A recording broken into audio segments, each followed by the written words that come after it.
4월 14일 수요일 새벽 하나님 말씀 받겠습니다. 이 시간 하나님께서 우리에게 주시는 말씀은 잠언 2장 16절에서 22절 말씀입니다. 구약 912면에 있습니다. 말씀의 제목은 유혹을 이기는 지혜입니다. 잠언 2장 16절에서 22절 제가 읽도록 하겠습니다. 지혜가 또 너를 음녀에게서 말로 우리는 이방 계집에게서 구원하리니 그는 젊은 시절의 짝을 버리며 그의 하나님의 언약을 잊어버린 자라. 그의 집은 사망으로 그의 길은 수월로 기울어졌나니 누구든지 그에게로 가는 자는 돌아오지 못하며 또 생명길을 얻지 못하느니라.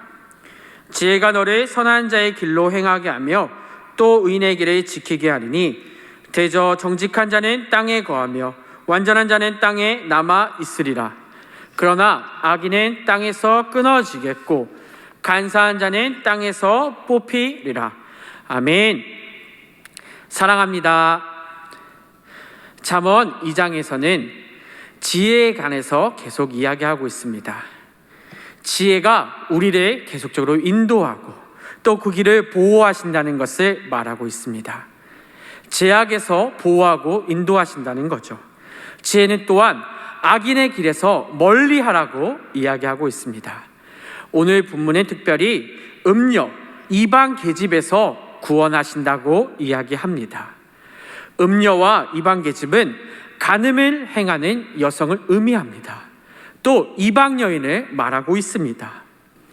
이 사실을 빗대어 봤을 때 오늘 본문의 저자가 너무 중요합니다. 본문의 저자는 바로 솔로몬입니다.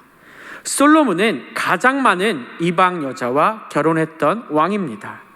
바로 그가 본인이 직접 쓴 글이죠. 그가 수많은 외국 여성과 결혼을 했기 때문에 그로 인해서 겪었던 어려움들 또한 죄악을 너무나도 잘 알고 있었기 때문이죠. 신앙인으로서 다른 외국 여성들을 멀리하라고 오늘 이야기하고 있는 것입니다.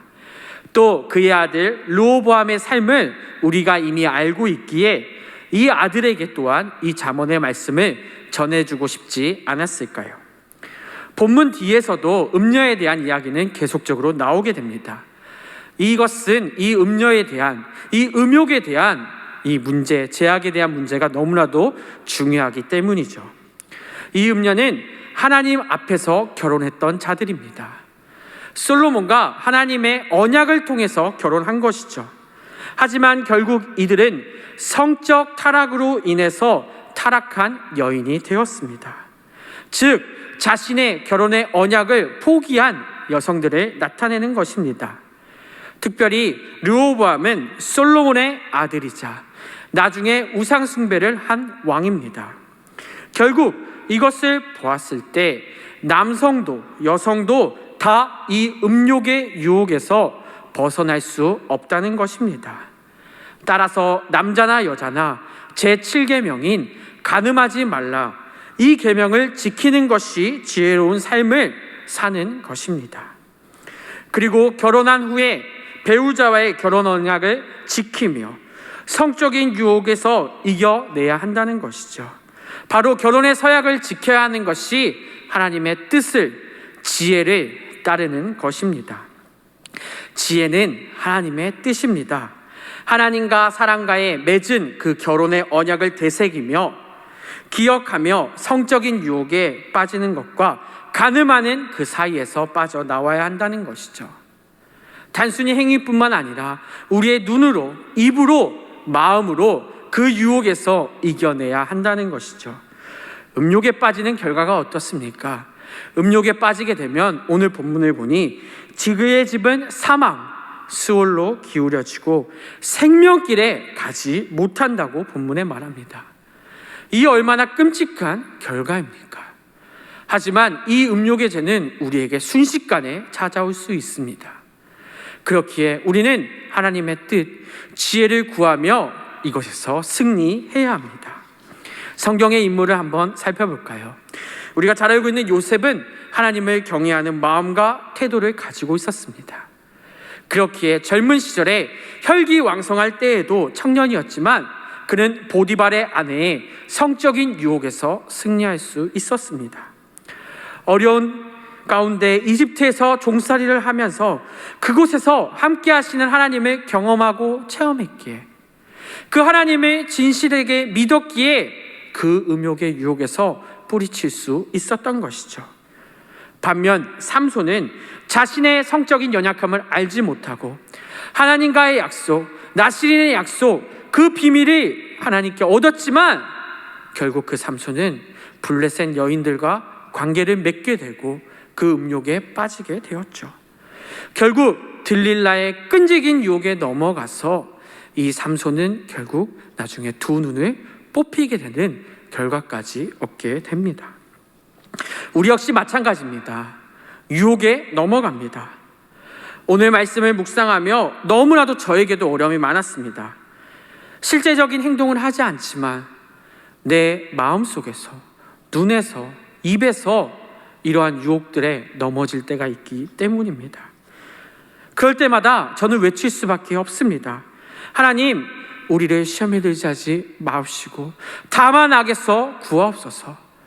주님, 간음하지 않게 하옵소서. 계속 외칠 수밖에 없다는 것입니다. 이것은 우리의 인간이기 때문에, 연약하기 때문에 순식간에 넘어질 수 있기 때문이죠. 우리는 너무나도 연약합니다. 이 유혹에서 자유로울 수 없습니다. 우리는 이것을 받아들이고 하나님께 의지하며 이겨낼 수밖에 없는 것이죠. 언제나 나를 지혜 안에 가두고 하나님 뜻 안에 가두며 이 유혹 안에서 승리해야 합니다. 우리는 그렇기에 더욱더 하나님을 의지할 수밖에 없고 하나님 안에서 살 수밖에 없는 것입니다. 그렇다면 우리는 어떻게 하나님 안에서 이 음욕의 유혹을 이겨낼 수 있을까요? 오늘 본문에 잘 나와 있습니다. 우리는 지혜를 더욱더 구해야 합니다. 20절 말씀에 지혜가 너를 선한 자의 길로 행하게 하며 또 의인의 길을 지키게 하리니, 오늘 말씀을 통해서 우리는 지혜의 보호와 인도하심의 능력을 발견할 수 있습니다. 이 지혜를 통해서 구원을 얻을 수 있습니다. 바로 지혜가 하나님의 뜻이기 때문입니다. 지혜야말로 우리가 하나님의 자녀답게 살 수 있게 합니다. 하나님께서 우리에게 주신 지혜는 하나님의 자녀답게 그 길을 걸어갈 수 있는 힘을 주십니다. 능력을 주십니다. 우리는 이것을 온전히 믿고 우리는 그 길을 따라가기 원합니다.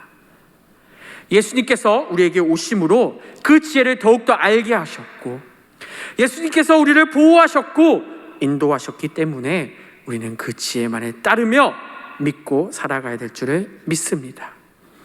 그렇기에 우리는 예수님을 본받아 하나님의 지혜 가운데 살아가려고 노력해야 합니다.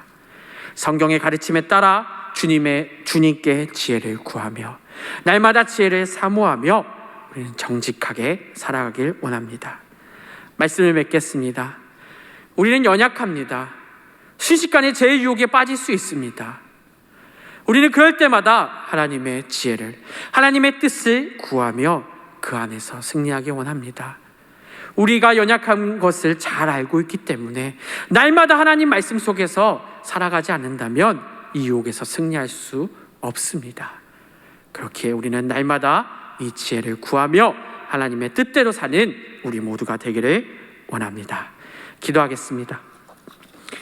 사랑과 은혜가 넘치시는 하나님 아버지, 감사합니다. 주님, 나의 연약함을 인정하게 하옵소서.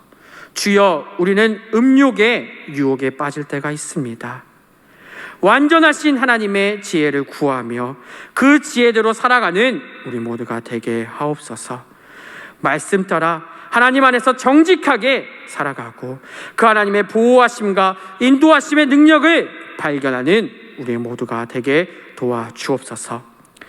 주님, 특별히 또 교회 안에 공사들이 있습니다. 이 공사를 안전하게 이루어 가시고 아무도 다치지 않게 도와주옵소서. 특별히 이 코로나 가운데 많은 사람들이 또 어려움에 처해 있습니다. 주님, 그들을 도와주시고 특별히 또 우리가 교회에서 파송한 또 협력하는 선교사님들을 위해 날마다 기도하는 우리가 될 수 있게 도와주옵소서. 하나님의 뜻이 그들을 통해 또 이루어질 수 있게 도와주옵소서. 오늘 하루 살아갈 때 말씀을 기억하며 살아가게 하시고 하나님께 날마다 뜻을 구하는 우리 모두가 되게 도와주옵소서. 감사합니다. 주님, 예수님 이름으로 기도드렸습니다. 아멘.